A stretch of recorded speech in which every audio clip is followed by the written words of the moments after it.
हिंदी फिल्मों में कई ऐसी भाइयों की जोड़ी आई जो बहुत कामयाब हुई, तो बहुत सी जोड़ियां ऐसी भी हुई जिनके बारे में लोग कम ही जान पाए। 90 के दशक में भी ऐसी ही कुछ जोड़ियां आई थी जिनमें से किसी एक भाई की पहचान बनी भी तो दूसरे को उतनी कामयाबी न मिल सकी, और कामयाबी मिली भी तो वो लंबे वक्त तक न टिक सकी। उस दौर की बात करें तो ऐसी जोड़ियों में रोनित रॉय और रोहित रॉय जैसे भाइयों के अलावा भाइयों की एक और जोड़ी का बड़े पर्दे पर आगमन हुआ था, जिनके नाम है माणिक बेदी और रजत बेदी। आज के वीडियो में हम इन्हीं बेदी भाइयों के फिल्मी सफर पर चर्चा करेंगे और जानेंगे कि आजकल वे क्या कर। खूबसूरत चेहरा, लंबी चौड़ी पर्सनैलिटी और बढ़िया एक्टिंग, फिल्मों में बतौर नायक काम करने के लिए भला और क्या चाहिए। लेकिन आज हम जिस एक्टर की बात करने जा रहे हैं उसने इन सारी खूबियों के बावजूद खुद को विलेन के रूप में ही पर्दे पर लाने का फैसला किया और अपनी एक अलग पहचान भी बनाई। उस एक्टर का नाम है रजत बेदी। 1 जनवरी 1970 को मुंबई में जन्मे रजत बेदी के पिता नरेंद्र बेदी जी 70 के दशक के मशहूर राइटर, डायरेक्टर और प्रोड्यूसर हुआ करते थे। उस दौर में उन्होंने जवानी दीवानी, खोटे सिक्के और रफू चक्कर जैसी सुपरहिट फिल्मों के अलावा सुपरस्टार राजेश खन्ना के साथ बंधन और महाचोर जैसी बेहतरीन फिल्में बनाई। तो वही उन्होंने अमिताभ बच्चन को लेकर बेनाम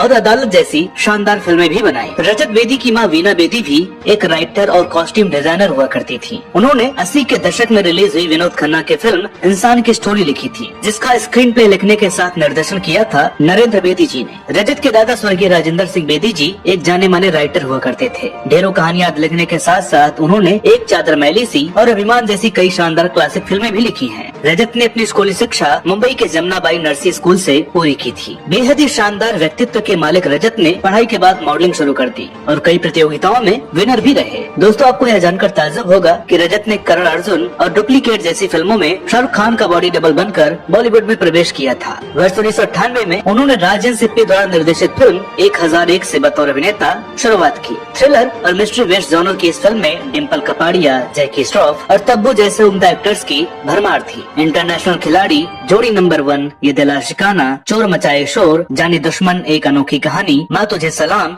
रक्त, अक्सर, जाने मन, the hero, partner, the train और बॉर्डर हिंदुस्तान का आदि जैसी तकरीबन 40 फिल्मों में इन्होंने काम किया। हालांकि रजत को असली पहचान मिली थी राकेश रोशन की फिल्म कोई मिल गया से। वर्ष 2003 में रिलीज हुई इस फिल्म में उन्होंने राज सक्सेना की नकारात्मक भूमिका निभाई थी। इस फिल्म की जबरदस्त कामयाबी के बाद उन्होंने कभी पीछे मुड़कर नहीं देखा। दोस्तों, ज्यादातर फिल्मों में रजत ने मुख्य रूप से एक नकारात्मक किरदार ही निभाए। उनका मानना था कि ऐसे किरदारों में उन्हें अपनी प्रतिभा दिखाने का ज्यादा मौका मिलता है। हिंदी के अलावा रजत ने पंजाबी, तमिल, तेलुगु और कन्नड़ आदि भाषाओं की फिल्मों में भी काम किया है। हालांकि ढेरों फिल्मों में काम करने के बावजूद भी रजत को एक जैसे ही रोल ऑफर हो रहे थे, जिससे रजत को बतौर एक्टर न तो संतुष्टि मिल रही थी और न ही अपना सफल भविष्य नजर आ रहा था। इसलिए अचानक ही वे फिल्म लाइन छोड़कर बिजनेस करने कनाडा चले गए और वहीं बस गए। रजत कहते हैं कि दूसरे देश में जाना कोई सुनियोजित फैसला नहीं था। दरअसल वे अपने फिल्मी करियर से खुश नहीं थे। रजत ने कनाडा में क्राफ्ट्समैन हॉर्सम कंस्ट्रक्शन लिमिटेड नाम की एक कंस्ट्रक्शन कंपनी शुरू की और कुछ साल वहाँ काम किया, लेकिन फिल्म इंडस्ट्री से दूर रहकर उन्हें अपनी जिंदगी हमेशा अधूरी लगती थी। रजत कहते हैं कि वे अपने परिवार में तीसरी पीढ़ी है जो फिल्म व्यवसाय में है और वे इस व्यवसाय को आगे भी जारी रखना चाहते हैं। रजत की दूसरी पारी एक टेलीविजन निर्माता के रूप में शो लाजवंती से शुरू हुई, जो वर्ष 2015 में जी टीवी पर प्रसारित हुआ था। इस शो की कहानी स्वर्गीय राजेंद्र सिंह बेदी द्वारा लिखी गई किताब पर आधारित थी, जिसमें पंजाब में बंटवारे की अवधि के दौरान दंपत्ति को हुई कठिनाइयों का वर्णन है। इस कहानी को रजत और उनकी बहन इला बेदी दत्ता ने शो की पटकथा के रूप में रूपांतरित किया है। हालांकि शो बनाने से पहले इला सालों से लाजवंती को फिल्म बनाने की कोशिश कर रही थी, लेकिन जब उन्हें इसमें सफलता न मिल पाई तो उन्होंने इसे छोटे पर्दे पर लाने का फैसला किया। रजत डालमुरा एंटरटेनमेंट के बैनर तले फिल्मों का सह निर्माण भी करते हैं, जो कि उनकी कनाडाई कंपनी है। इस प्रोडक्शन में उन्होंने पंजाब 1984 और सरदार जी जैसी कुछ पंजाबी फिल्में बनाई हैं, जो बहुत ही सफल रही। इसके अलावा कुछ बॉलीवुड प्रोजेक्ट्स पर भी उनका काम चल रहा है। रजत बेदी बॉलीवुड में अपनी वापसी को लेकर कहते हैं कि मैंने हमेशा भारतीय फिल्म और मनोरंजन उद्योग से दूर रहकर खुद को अधूरा महसूस किया, क्योंकि मैं यहीं से हूँ। अब समय एकदम सही है। कई प्लेटफॉर्म का उदय नई प्रतिभाओं के साथ मेल खा रहा है,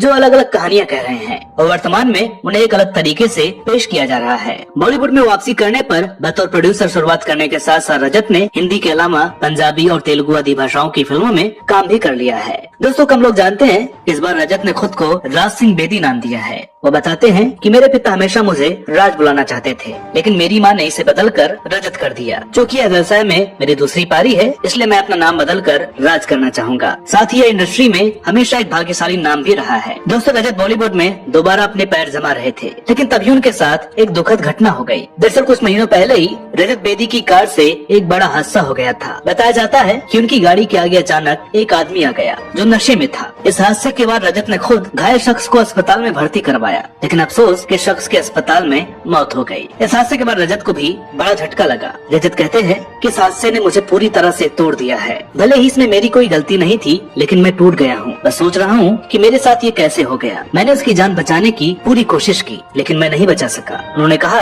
कि मैंने मृतक राजेश बौद्ध का सारा खर्च उठाया है, यहाँ तक कि मैंने अंतिम संस्कार के लिए भी भुगतान किया है। मैं उनके परिवार को आर्थिक मदद देता रहूंगा। बस पुलिस का काम पूरा होने का इंतजार कर रहा हूँ, जिसके बाद मैं उनकी बेटियों की देखभाल करूंगा और कुछ एफडी भी करवाऊंगा। इसके साथ ही रजत ने उनकी पत्नी को एक नौकरी भी दिला दी है। बात करें रजत बेदी यानी राज सिंह बेदी के निजी जीवन की, तो उन्होंने अपने बचपन की दोस्त मोनालिसा बेदी से शादी की है, जो कि एक्ट्रेस ट्यूलिप जोशी की बहन है। हमें आपको याद दिला दे कि ट्यूलिप जोशी वही है जो फिल्म मेरे यार की शादी है में लीड रोल में नजर आ चुकी हैं। रजत बेदी के 2 बच्चे हैं, बेटा विवान बेदी और बेटी वेरा बेदी। आइए बात करते हैं माणिक बेदी जी की, जिनके पारिवारिक बैकग्राउंड के बारे में हम शुरुआत में चर्चा कर ही चुके हैं। दोस्तों, माणिक फिल्मों में रजत से पहले ही सक्रिय हैं और एक एक्टर होने के साथ साथ आज एक प्रोड्यूसर भी बन चुके हैं। 90 के दशक में रिलीज हुई फिल्म राम और श्याम से बतौर एक्टर बॉलीवुड में शुरुआत करने वाले माणिक बेदी ने भाई भाई, दंडनायक और जंजीर जैसी दर्जनभर फिल्में और कुछ टीवी शोज करने के बाद निर्माण के क्षेत्र में जाने का मन बना लिया था। माणिक वर्ष 2005 में रिलीज हुई फिल्म पद्मश्री लालू प्रसाद यादव से बतौर को प्रोड्यूसर जुड़े।